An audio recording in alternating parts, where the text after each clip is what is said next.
Hello everyone, my name is Laila Dakroub and I'm an associate broker with RE/MAX Team 2000, and today I'm going to go over with you FSBOs for sale by owners as to how to properly market and sell your home on your own. Let's get started.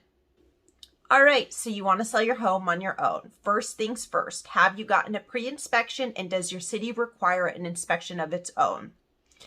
If it does, you will have to call the city and obtain a city inspection because you're going to need one of two things. You're either going to need a certificate of occupancy or a compliance agreement, and I'll give you a few tips on how to go about obtaining those. Pre-inspections.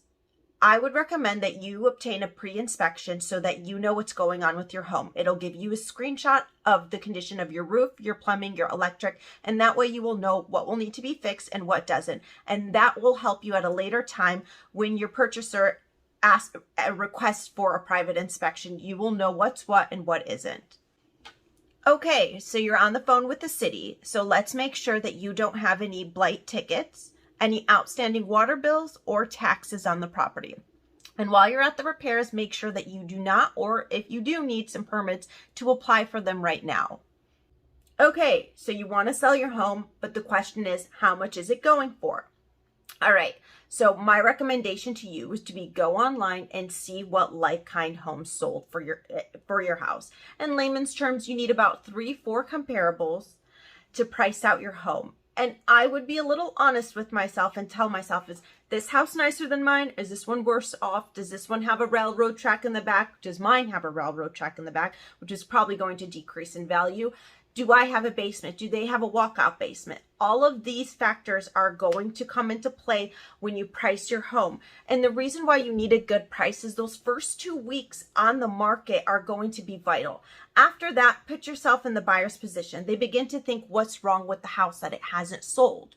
And if it's not priced right, you're going to miss out on that chunk of buyers that are looking for a house like yours that are qualified to purchase it at the correct purchase price. And at later times, when you do accept an offer, and if it's on a VA, a FHA, or conventional, and I'll get into that a little bit later, right after this, I'll go into whether you want to accept those or not on your property. And the reason why the price needs to be accurate is because they're going to get an appraisal. So we can't just come up with any price. Even if somebody was willing to pay, say, $50,000 more than what your comparables are, and they're purchasing it on a loan from the bank, the appraiser is going to come back and say, well, we're not going to lend this much. We're going to lend $450,000 rather than $500,000. So that person has to come up with the extra $50,000, and that's where the guaranteed appraisal comes into play. In some markets, you could ask for a guaranteed appraisal, and that's when the market is really hot. That's usually when we have very low inventory and buyers are just going crazy for your home. Other than that, it's going to be very difficult to get a guaranteed appraisal. I know that we've seen it during the pandemic, adding up to like maybe a few months from now, but now it's kind of becoming a little bit more rare to see in a home. So make sure that you price your house right. You don't want to end up in a position where you're 2-3 weeks in on a deal and you just can't agree on a price and the bank won't lend for it. Okay, so a buyer knocks on your door and they're not represented by an agent. Should you let them in? And here's the question. Do you know them? If you don't know them, how do you know that they're a real buyer or not? Ask for either POFs, which are proof of funds, or a pre-approval. Again, not a pre-qualification. And the difference between a pre-approval and a pre-qualification is that pre-approvals have just did a credit check. You need a verification of funds and employment, and that's where the pre-approval is. I apologize. A pre-qualification has only did a credit check, and so that's really pretty much nothing. Somebody could have great credit, but they don't qualify for a loan because their debt to income ratio just doesn't make sense.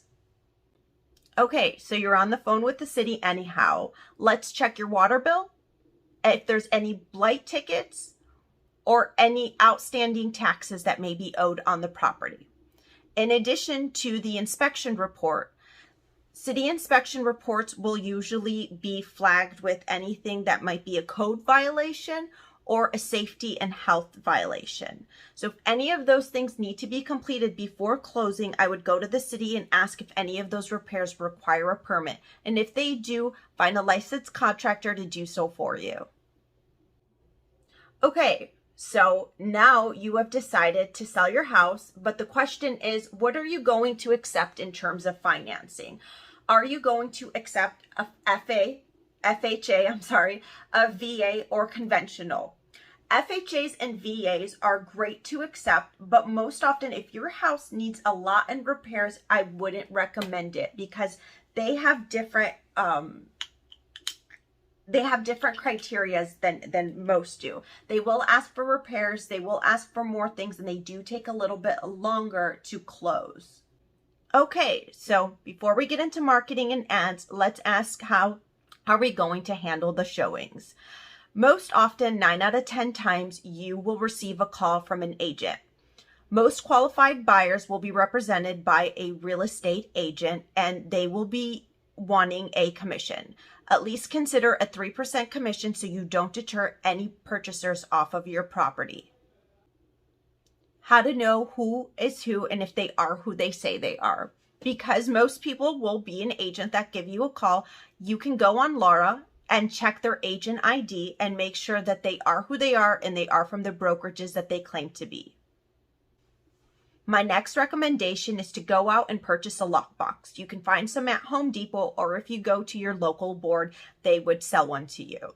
And the reason why I tell you this is because most purchasers find it very off-putting for a seller to be at the showing. They want to be able to speak freely to their purchaser, and they don't want to feel like as though that they're judging your home in front of you. So best bet is to schedule those showings and then leave the house for about 20, 30 minutes or an hour, whatever it is that they may be requiring. Okay, let's talk about staging your home. This part I would recommend before you allow anyone in your house and before you get any of that professional photography done. And what I would recommend is, first of all, I would hire a professional cleaning service and have them do a very deep cleaning of your home. Second, I would declutter and remove everything off the countertops and put away all of your personal items. Then I would do a clean sweep of your house and remove anything that may be a personal item or anything of value. Put it away in your safe and lock it up. Signage. Let's talk about signage. One of the most reliable places I would recommend for a FSBO would be Fast Signs. They get signs done pretty fast for you, and you can ask for one for the front of your house, and I would ask for a couple of them because you're about to hold your first open house. Holding an open house. I would recommend that you advertise this open house for about a week or so prior to doing it, and I'll tell you why. You want to be able to drum up as much business as you possibly can before you open up the doors and start showing off to your neighbors. How to manage an open house.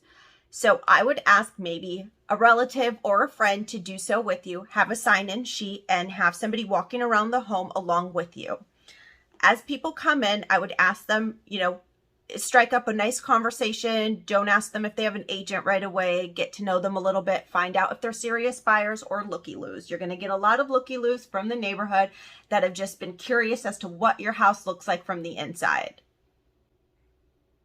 Make sure you take down all their phone numbers and their names, and that way you can call them back at a later time and ask for some feedback. What's the fastest and best way to sell my house? It's called the MLS, the Multiple Listing Service. You have to be an agent to have access to it, but you could always call up an agent and see if they would work something out and allow you to gain access through them. Alternatives would be to post it yourself on FSBO.com. I believe it's for sale by owner. I apologize, it's an industry thing. I would go on Zillow. I would go on Redfin. I would go on HomeSnap. Whatever it is that works for you in your area, I would get my house up on that website.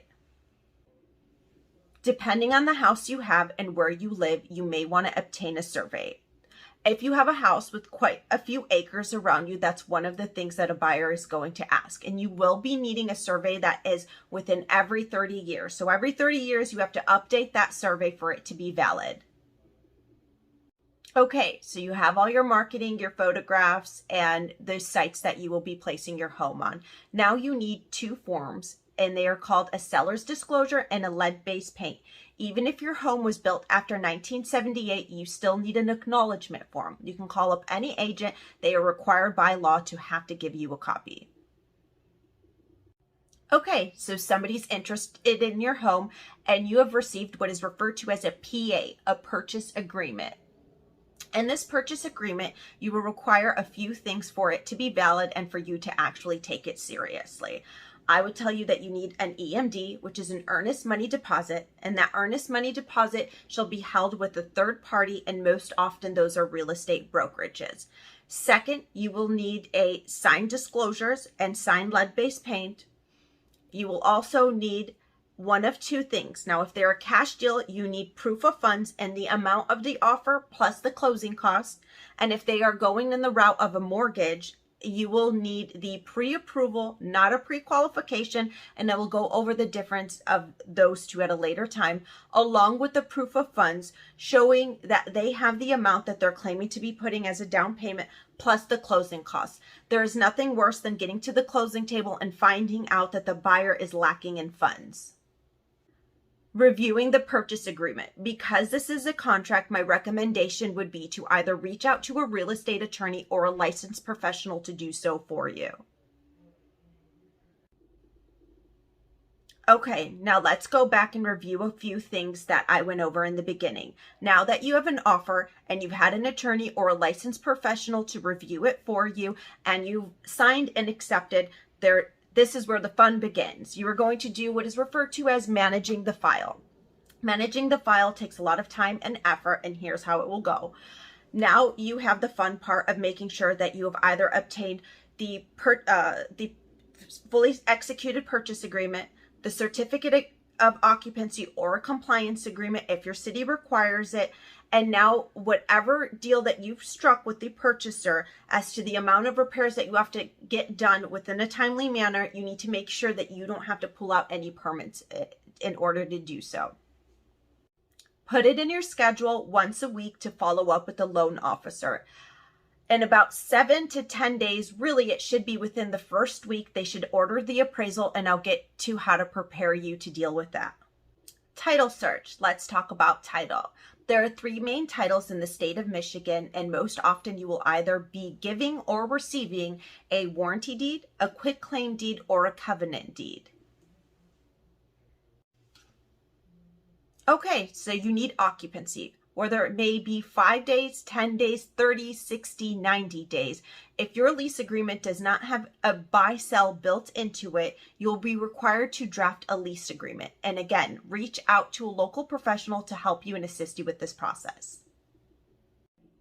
Okay, so you're about 2 weeks in on this file and the appraisal is completed, and now the appraisal is coming back. What if it's not at value? What do you do next? And what that means is that you've priced the house too high and there were not enough comparables to prove the purchase price that you have accepted, and now the bank won't lend. What do you do next?